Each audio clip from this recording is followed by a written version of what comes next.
Pada tanggal 15 Agustus 1945, Kaisar Hirohito memerintahkan penghentian permusuhan terhadap sekutu. Berita ini disiarkan di radio Jepang dari Tokyo dan didengar oleh Sultan Syahrir. Pukul 8 malam, golongan muda mengadakan pertemuan di Laboratorium Bakteriologi Jalan Pegangsaan. Kalian sudah mendengar berita tentang kekalahan Jepang terhadap sekutu? Belum. Benarkah itu, Bung? Sebenarnya apa yang terjadi dengan Jepang? Menurut sepengetahuan saya, bahwa sekutu telah menjatuhkan bom di kota Hiroshima dan Nagasaki. Jepang melakukan gencatan senjata dengan sekutu. Berarti kita harus segera memproklamasikan kemerdekaan Indonesia. Bung, kalau tidak, kita tidak akan merdeka selamanya. Kediaman Soekarno, Jalan Pegangsaan Timur, nomor 56, Jakarta, pukul.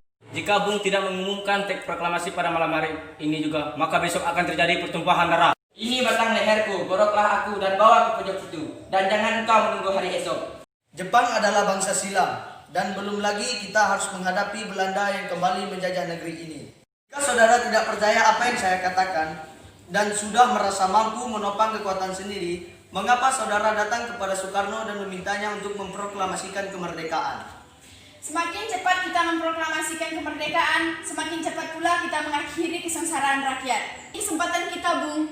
Beri kami waktu untuk berunding sebentar. Para anggota golongan tua yang berada di kediaman Soekarno langsung membicarakan permasalahan tersebut. Bagaimana ini? Para pemuda menuntut kita segera memproklamasikan kemerdekaan. Kita tidak bisa gegabah, Bung. Kita harus memikirkan supaya tidak terjadi yang tidak diinginkan suatu lain hal. Saya yang terpenting bagi kita untuk menghadapi sekutu yang hendak menguasai negeri kita. Masalah kemerdekaan kita bisa bicarakan lagi di sidang PPKI selanjutnya. Ya, lagi pula mereka masih muda pemikirannya. Mereka masih terlalu pendek. Kita harus melihat ke depan. Kita harus mempersiapkannya dengan matang. Jika tidak, bagaimana? Jika semuanya jadi berantakan. Baiklah Bung, berarti kita semua sudah sepakat. Setelah selesai berunding, para golongan tua segera menemui para anggota golongan muda yang menunggu di luar ruangan. Setelah kami berunding tadi, kami memutuskan untuk tidak membicarakan hal proklamasi. Hal ini akan dibicarakan dalam sidang PPKI. Dengan berat hati mendengar keputusan tersebut, para pemuda pun meninggalkan kediaman Soekarno. Tetapi mereka tidak putus asa. Mereka pun menyusun strategi bagaimana membujuk Soekarno dan Muhammad Hatta untuk memproklamasikan kemerdekaan sesegera mungkin. Kita akan melakukan sesuatu untuk Bung Karno dan Bung Hatta. Bagaimana kalau kita membawa Bung Karno dan Bung Hatta keluar kota supaya mereka tidak terpengaruhi oleh bangsa Jepang? Baik, kita akan melaksanakan rencana kita subuh ini. Oke, mari kita pergi. Pukul 4 pagi, Soekarno-Hatta diculik oleh sekelompok pemuda.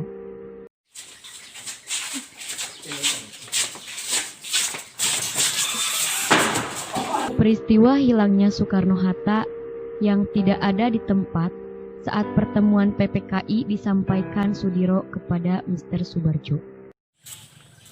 Bung Karno dan Bung Hatta tidak ada di Jakarta. Apa? Apa yang terjadi dengan Bung Karno dan Bung Hatta? Mungkin golongan muda yang telah membawanya.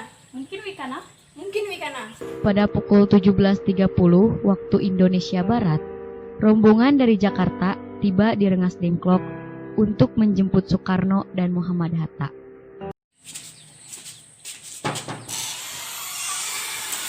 Bung, kedatangan kami pada hari ini untuk menjemput Bung Karno dan Bung Hatta untuk dibawakan ke Jakarta untuk membacakan teks proklamasi besok.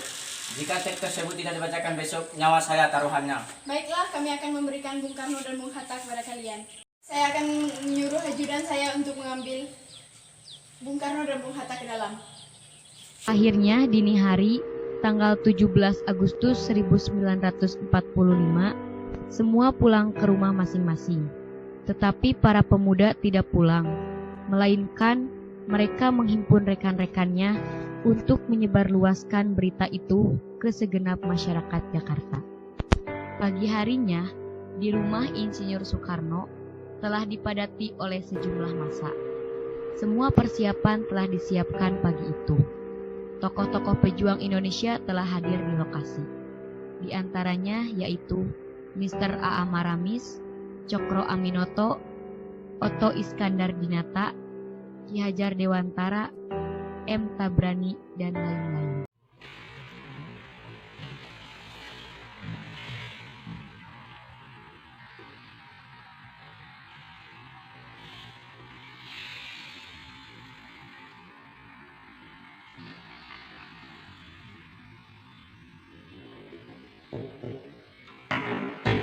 Suasana menjadi sangat hening. Soekarno dan Hatta dipersilahkan maju beberapa langkah dari tempatnya semula. Dengan suaranya yang lantang dan mantap, Soekarno pun membacakan pidato pendahuluan sebelum beliau membacakan teks proklamasi.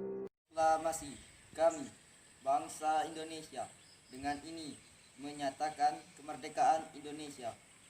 Hal-hal yang mengenai pemindahan kekuasaan dan lain-lain diselenggarakan dengan cara yang saksama dan dalam tempo yang sesingkat-singkatnya. Jakarta, 17 bulan 8 tahun 45.